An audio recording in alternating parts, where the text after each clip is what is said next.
Hi, Phil Aston here from Now Spinning Magazine with my ranking of Uriah Heep albums as promised some while ago.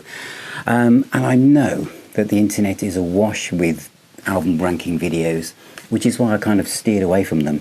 And I've dabbled, a little bit, Thin Lizzy and stuff. But I'm going to do a few now because I know a lot of people like my interpretation of how I do this, because I base it on personal memories, not just straight album reviews. And when I do a ranking video, it's not based on Wikipedia, it's not based on album sales, it's not based on all those other top 10, top 20 lists. It's based on what I, now, at the time of doing this video, actually play by the band the most. So everything I say about Uriah Heep now and all their albums is based on what I personally play and have played over the years. I got into the band in 1972, so I've been around a long time. So it's based on all of that and where we are now, and there's going to be some surprises, and some of you are going to be thinking, how could he possibly put that album there above that one? So just, belt up and get ready for a roller coaster ride that is the world of Uriah Heep. I've chosen 26 albums, and I'm going to run down from 26 to 1.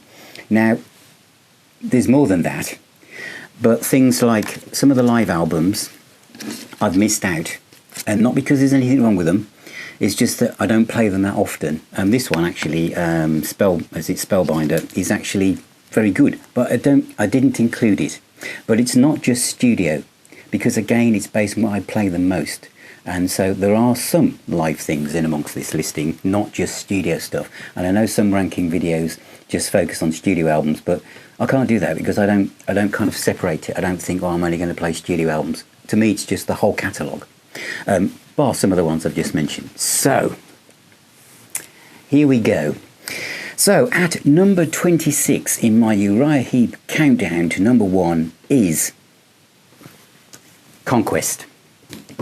Is at the bottom, and it is because for me personally I feel it's a poor album. Poor John Sloman, fantastic vocalist, straight out of Lone Star. Thought he was going to be the new Robert Plant. Great set of pipes.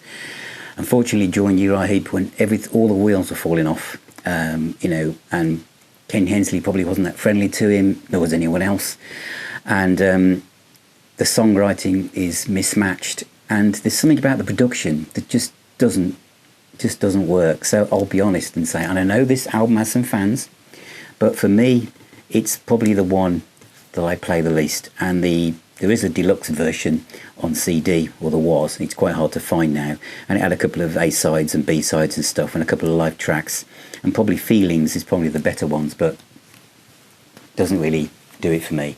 This is the vinyl one, which was $3.99, which is the special 10th anniversary limited edition. So that is at number 26.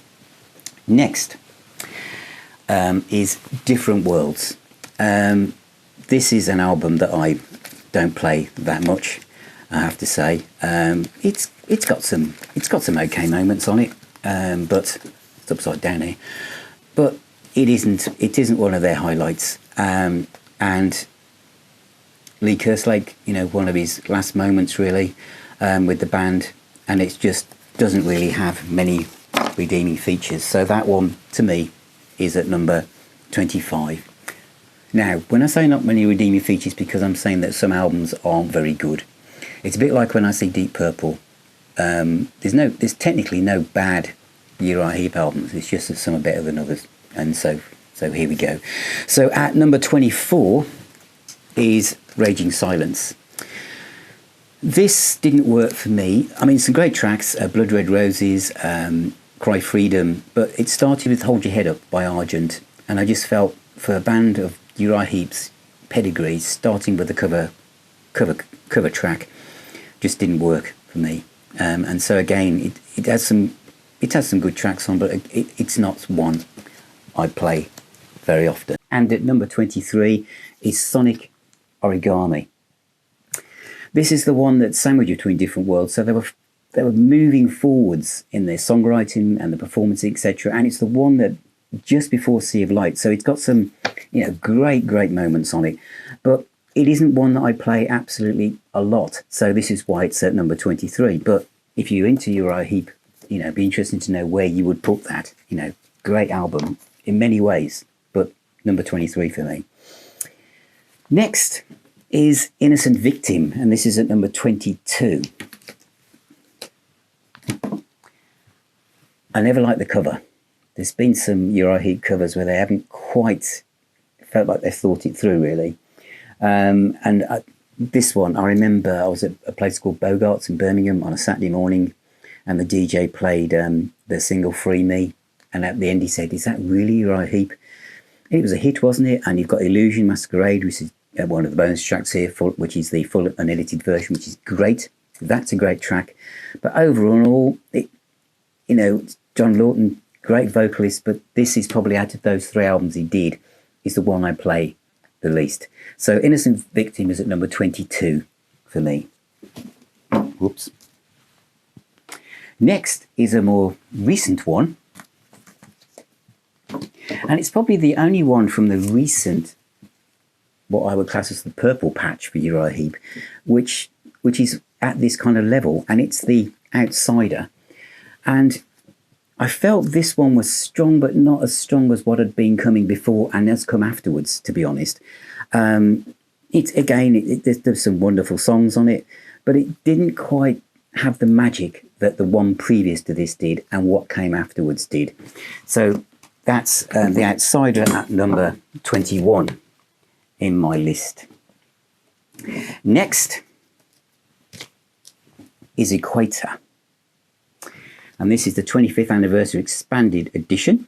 And it had Rocker Armour, I thought was a great track. And this is Pete Golby. I interviewed Pete Golby for the Now Spinning Magazine podcast. So listen to that if you're a Uriah Heep fan. There's lots of insight about the stuff he did afterwards as well. Bad Blood, Lost One Love, Angel Holding On, Party Time, Poor Little Rich Girl's a great track. And Schools Burning, Heartache City, Night of the Wolf. It has its moments. It came out in a sea of AOR and melodic rock. There was a lot of stuff going on around it. And I feel, you're right. It's far removed from the early 70s version of Uriah Heep, but this was far removed from the early 70s. So I think it's a great album. And I think Pete Golby is a great vocalist. And there's some good things on that. So that comes in at number 20 in my list. The next one might be a surprise and its positioning, and it is Return to Fantasy. I remember John Peel playing this on his show. It was the same time he played tracks from Ritchie Blackmore's Rainbow in 1975. And he played the track Return to Fantasy, which is a fantastic song. Absolutely fantastic song. And also, this was a massive chart hit. It had TV coverage. And there are some good songs on it. But there's also some kind of, to me, filler rock and roll things that they just probably, it felt like they just thrown together because they needed some extra tracks for the album. I'm probably being unfair, but that's the way I feel about it. Great cover. It sold really well. But it is not an album that I play the most. This is a Japanese pressing, and I do have another vinyl version as well. But yeah, Shady Lady, Devil's Daughter, Prima Donna's good, but there's some other stuff that to me doesn't fit in with the same caliber of that fantastic opening song. Next is another one that is obviously going to be seen as a classic, and why have I put it here at number 18 in my list of the best Uriah Heep albums in the order that I play the most, and it is Sweet Freedom. This has a classic song on it. I know it has several, but it isn't an album I play as much as you might think. Stealing is one of their stage favourites, and so it should be. Pilgrim is great, 7 Stars, Dreamer, and it's quite proggy in places, but it isn't one of the albums that I play the most. But there's no doubt about it that it is classic Byron, period. But there are other things that when I'm thinking of playing Uriah Heep, they come first. And one of those that comes first, which again might be a surprise to many of you, is Head First, because this arrived after Bombinog, and by this time, I was really into American metal, AOR, melodic rock. I was really into it. So when I heard this, I thought Other Side of Midnight, Stay on Top, Lonely Nights. I thought they were trying to capture that American market, and why not? I mean, bands, it's all about survival. It's all about thinking what's selling. There was obviously pressure from outside, but to me, it stands up, and I love this kind of music. And the fact, and I think this is again where you think about Kerrang in the 80s and the way things were going, everything was American centric. Rat, Dokken, Motley Crue, and the way Kerrang thought about like the name Uriah Heep, it was just seen as old fashioned, and this band were like doing their best to get their head above the water. And I think this, to me, is a lost gem in the Uriah Heep canon. It really is. Next, after Head First, is Living the Dream, which is quite recent, from 2018. I love this. And this is, Knocking on the Door. Rocks in the Road is one of their best ever songs. And it's when you get to stuff like this, you realise that the current lineup are just as good, just as powerful, just as relevant, just as valid as any form of Uriah Heep. And I'm including the Byron years, because that's the way I see the band. I love Uriah Heep. I love the albums. I love the people in it. I love the way they've made me feel over the years. I love the music. I just love it. And the fact that there's so many different textures and flavours and light and shade, and this, the recent, the recent albums to me have got all the magic of the early Heep. Happy days, as Mick Box would say. But this is essential listening. It really, really is. Fantastic album. So that is Living the Dream, number 16. At number 15 is Wonderworld. I think the guy who was in Aha, this is his favourite album of all time, and Wonderworld, Suicidal Man, Shadow of the Wind, So Tired, Easy Road. It's got some moments, but the band were fragmenting. There's a lot of substance abuse, etc.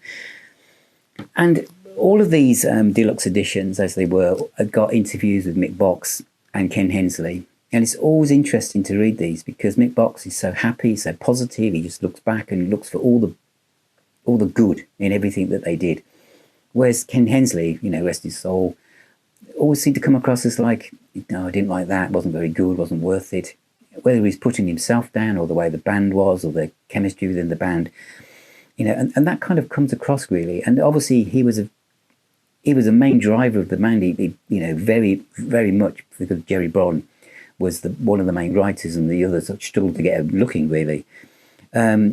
But you can feel that the band were pulling apart. And I also feel, as I'll say in a few moments, they were worked too hard. They were worked far too hard. So Wonderworld is at number 15. Next is Firefly. Keep Heep on Top. I remember the posters when they were on tour, and the tickets weren't selling very well in Birmingham, and Jerry Brown was desperate to get everyone to go, because obviously they'd lost David Byron, and then we got a new vocalist in, and people weren't quite sure, who was he? And obviously he was totally different character, and of course David Byron was so well loved, but John Lawton got such a great voice, and there are some wonderful moments on this album. There really, really is. I hope they do a picture disc of this one. I really do. But The Hanging Tree, Firefly, Rolling On, might seem a bit of an obvious kind of a shuffle, but I really, really like this album. And as the years have rolled by, it's kind of risen to the top. I remember people in Virgin Records taking the Mickey out of Wise Man after they appeared on Top of the Pops. We're talking like punk was evolving, and they've got a band from the early 70s on Top of the Pops with the lead singer wearing eyeliner. And I suppose people just took pot shots at him, but I think it's really, really good. I really do. My next one is from 1976, and it is another misunderstood Uriah Heep album. In many ways, this is a Ken Hensley solo album, isn't it? But nothing wrong with that, especially when it's like this, and he's got the whole of Uriah Heep backing him, with John Wetton also singing one way or another and lead vocals. The last album with David Byron. But this was seen as a real drop of quality. Felt like, almost like, I remember my friends saying it was like Deep Purple's Stormbringer. They turned left when everyone thought they were going to turn right. No one liked it. It got terrible reviews. But as the years have rolled by, yet it's not a kind of hard rock metal album, whatever. But I really, really warmed to this, and I think it's a wonderful album. I really do. It is different. If you see it as a Ken Hensley solo album, I think it makes a lot more sense. Next is at number 12, Magician's Birthday. I've got multiple versions of this, I have to say, and if I was going to tell you which one to get, I would probably tell you to go and get the 2 CD version, as well as the vinyl one, because of all the extra tracks. And to me, many of you will be thinking, but this is one of the classics, why haven't you put this in the top 3? It feels rushed to me. I feel that Uriah Heep were making 2 albums a year. They've made something like 6 or 7 albums in like 3 years. If they'd been given a year, if they'd been given a year or 2 years to tour an album, like bands have now, but of course back then in 1972, the managers were making so much money, they kept thinking it was probably going to stop soon, so make hay while the sun shines. So they're forcing these kids, which is what they were, to work and work and work.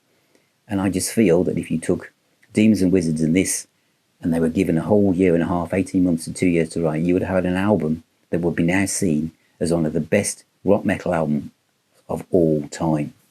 But because they were just pushed and pushed and pushed, tour, record, release, that some tracks arrived on these things that weren't quite finished, in my opinion, which is all it is. But I do feel that, obviously you've got Sunrise, Rain, one of the best ballads of all time, Magician's Birthday, but even as Ken Hensley said, they had other plans for this, but they didn't have the time. It's an iconic cover to me more than it is an iconic album as such. It has that kind of marriage of being like the brother and sister of Dream and Wizards, but it isn't one that I play as much as some of my ones in my top 10 and top 5. So what is at number 11, just before we enter the top 10? Well, I interviewed Russell Gilbrook not that long ago for the Now Spinning Magazine podcast. Please watch and listen. And this is their latest album. Yes, then it's at number 11. I think it's a prog masterpiece. I think it's the first one where Russell has done a lot of the writing, and the band are open and supportive. They just go, whatever songs are good, they'll accept them. It's the atmosphere within the band is so much different than it was then, when no doubt Ken Hensley said it's my song and mine's better than yours and this is how it's going to be. This is a different Uriah Heep, and to me this, as I said earlier, this is why I feel the current band is just as valid. This is such a fantastic album. It really is, and well done to Mick and the guys for creating this. And for Russell, for for the music as well and the lyrics, it's just fantastic. There's some great tracks. You Never Be Alone, Fly Like an Eagle, Save Me Tonight, Silver Sunlight, Hail the Sunrise, Hurricane. It's just fantastic. So that is at number 11 in my Uriah Heep ranking top 26. So we're entering now the top 10. Again, this might be a surprise. I'm sure it will be. Fallen Angel, the second album with John Lawton on vocals, is next. Why? When it's almost like pop, metal, pop. Why? I borrowed it from a library in Solihull where I lived at the time, and I don't know why. I think I was just looking for something new to listen to. It was 1978. I hadn't heard anything from Uriah Heep for a while. I've been so engrossed with other things. And I put it on, and yeah, there were some, as I've said before, there were some tracks that were like a bit rock and roll-y, throwaway type of things. But it also had Falling in Love on it, which I thought was amazing. Absolutely amazing song. And what do you say? With that little synthesizer, motif that Ken does. It's just brilliant. And of course, Fallen Angel, the title track, those songs kind of like pushed back any misgivings I had on the others. And I know some of the albums I've put further back than this, I've got probably stronger lists of songs, catalogue rather. But because of the songs that I love on this album so much, it kind of lifts the rest of it up. And I do play this a lot. I do. And some of the tracks that I didn't play so much, I do now play more. I've really got into this. And again, it really made me appreciate John Lawton. What a great guy he is. And we're heading now to another Uriah Heep vocalist. And of course, it's Pete Golby again, with probably one of the most misconstrued covers of all time, Abominog from 1980. The new wave of British heavy metal is around. Someone comes up with this, which is a chimpanzee, I think, with horns on it, and giving the impression that it's going to be like a death metal album way ahead of its time, but it's not. It's an AOR melodic rock masterpiece. So it has the most confusing cover of all time. Oh, it's heavy metal, so we need a cover like this, but it's not. And again, I remember, and it's got a Russ Ballard track on it, the same as Rainbow having hits Russ Ballard. Russ Ballard is the most in-demand songwriter in the world, I think. But obviously you've got all of this stuff on here. On the Rebound was the single. I think that was Abominog Jr., wasn't it? Which included, I think, Son of a Bitch and Tin Soldier, which are the bonus tracks here. But Chasing Shadows, That's the Way It Is, Prisoner, Hot Persuasion. On the Rebound, as I've said, Hot Night in a Cold Town, Running All Night with the Lion, Too Scared to Run. It really is an absolute gem of an album. Get past the cover and you'll be amazed. I remember, again, Kerrang and Sounds and Melody Maker going, this is Uriah Heep. This was a chance. And they did. They were reborn. After Conquest, and everyone just felt it was over, they regrouped and they made a classic comeback album. Number 8 is Wake the Sleeper, which to me was the real return to form for Uriah Heep. I'd lost touch with them, but Phil Lanzon, with his Hammond organ, Russell Gilbrook, Bernie Shaw, Mick Box, Trevor Boulder, this is a fantastic album. I think when people were wondering if Deep Purple were going to make a more Deep Purplish album again, Uriah Heep will kind of be more purpley than purple. It just straight out, it just races out the gate with Wake the Sleeper, Overlord, Tears of the World, Light of a Thousand Years, and of course, What Kind of God, Goes to the Ocean. It's just brilliant. And I think this is the start of when Uriah Heep, to me, started on their next wave of success, the first one. Absolutely essential listening. That is at number 8. Number 7 is Demons and Wizards. I probably have more copies of this than any other Uriah Heep album. It has the iconic, to me, gatefold sleeve with the band, and this is the reimagined version, and I've got that on CD, and I've got all the versions that have ever appeared on CD, but the one I'd probably recommend is the 2 CD version still. Why isn't it higher? Because of what comes later, but I'll explain.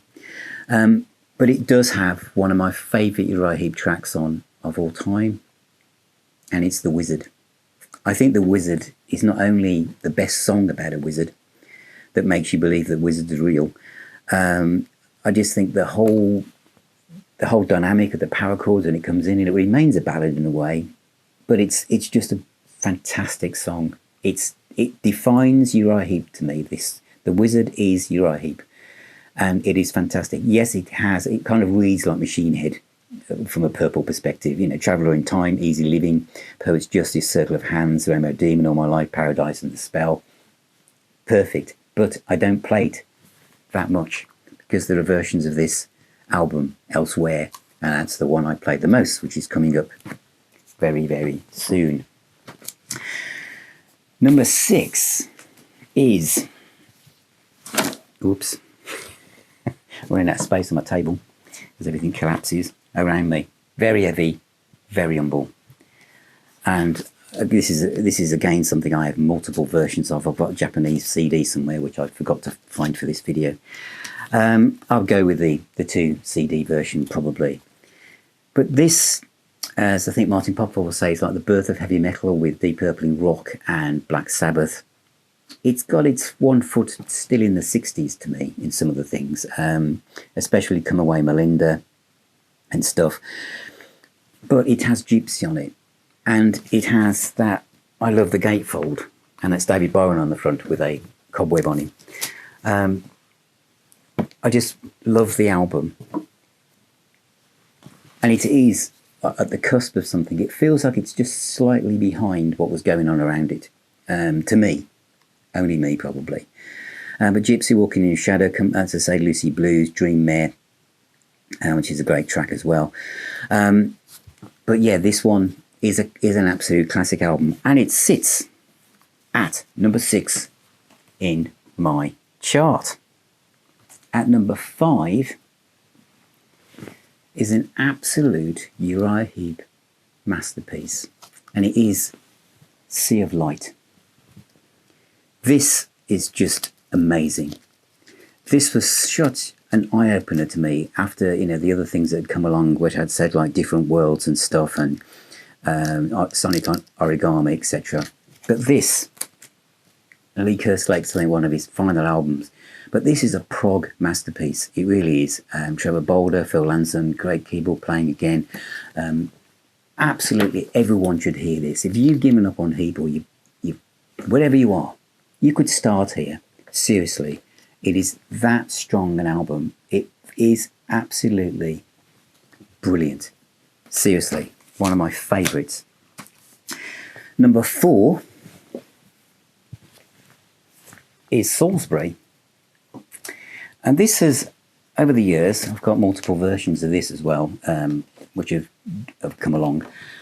And the 2 CD version is probably the best.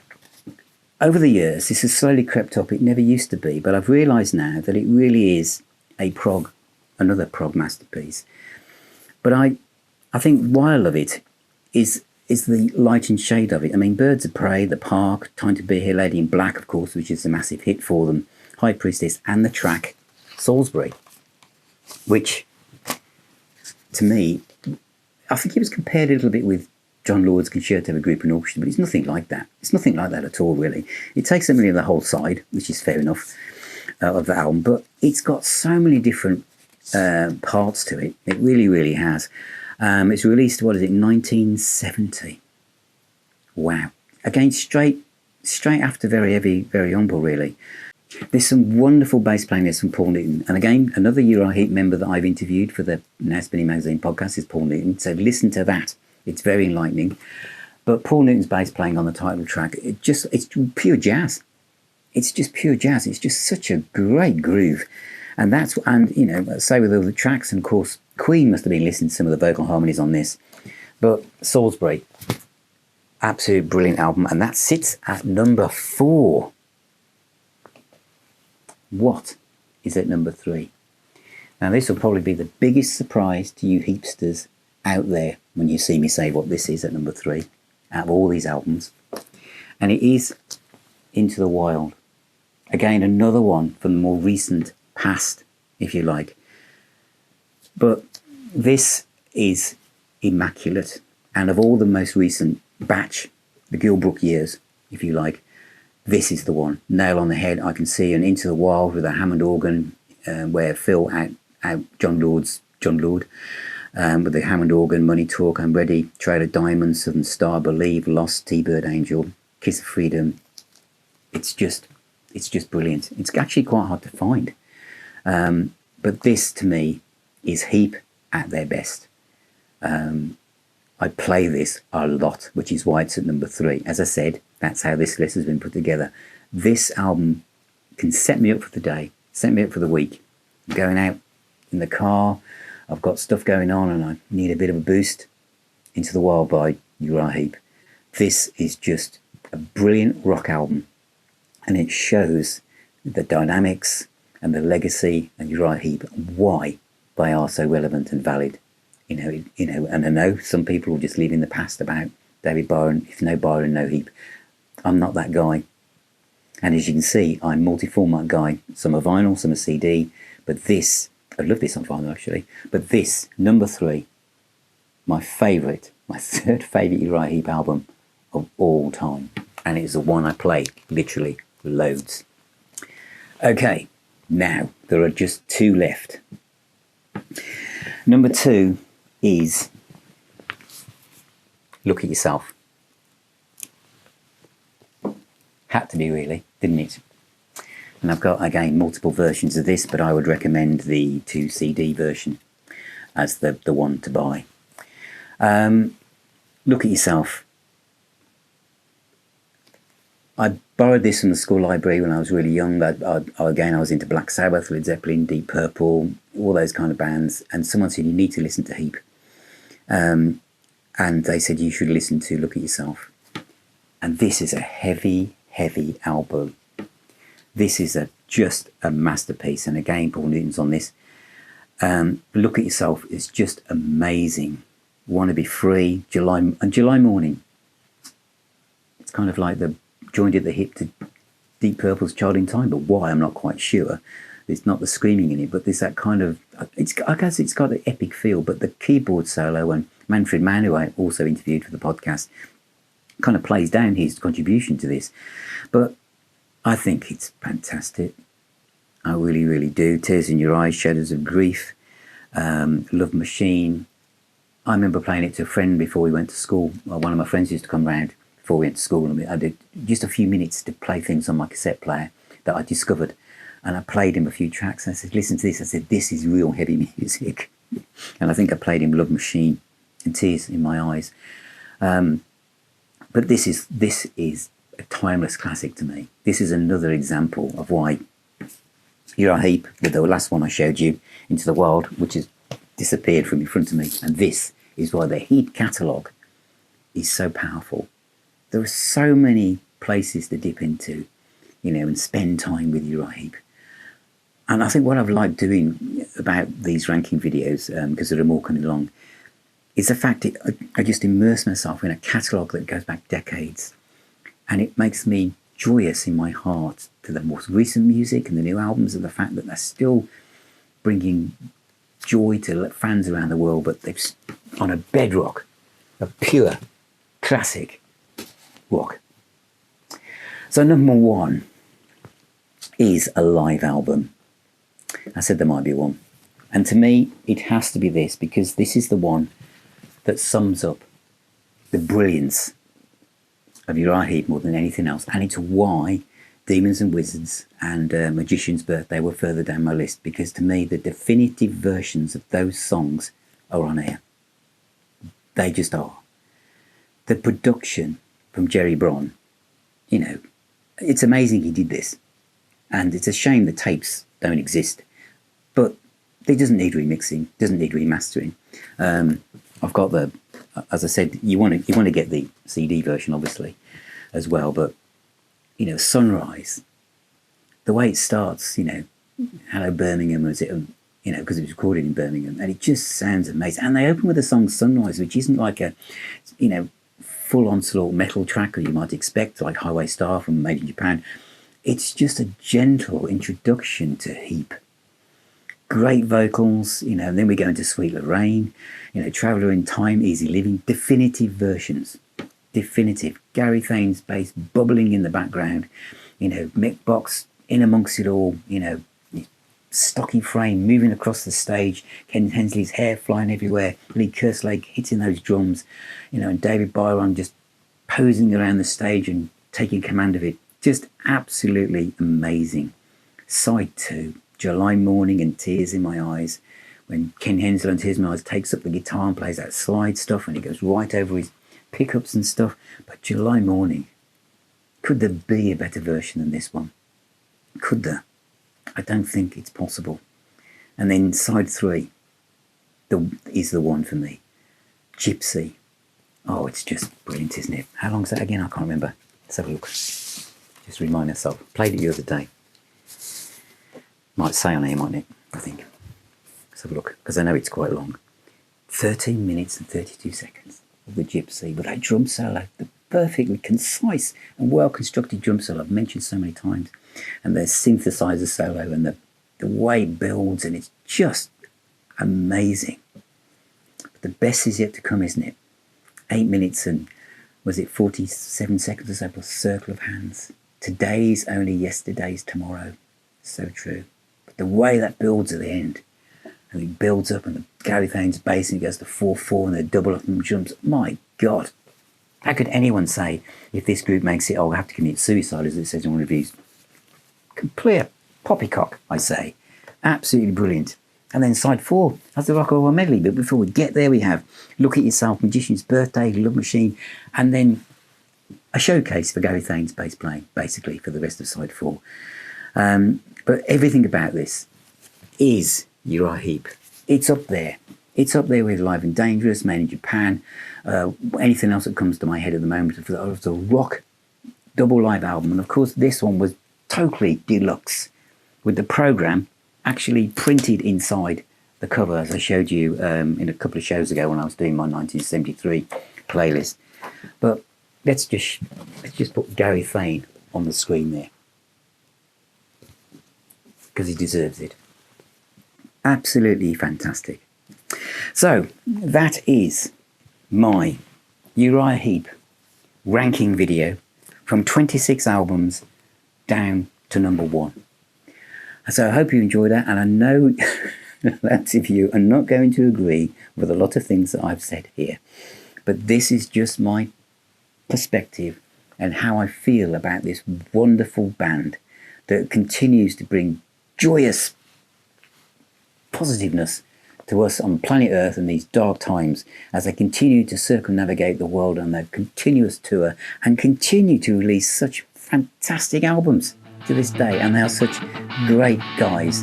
They really, really are. And so I dedicate this video to all of you Heapsters, all of you Uriah Heep fans, wherever you are around the world. Let me know what you think in the comments. What's your top 10? You don't have to do top 26. And I know it's going to be different. And let me know your thoughts. And remember, please subscribe, tell your friends, tell everyone you've ever met. Become a patron. Support me if you can. Remember, music is the healer and the doctor. Stay safe, keep spinning those discs, and I shall see you very, very soon.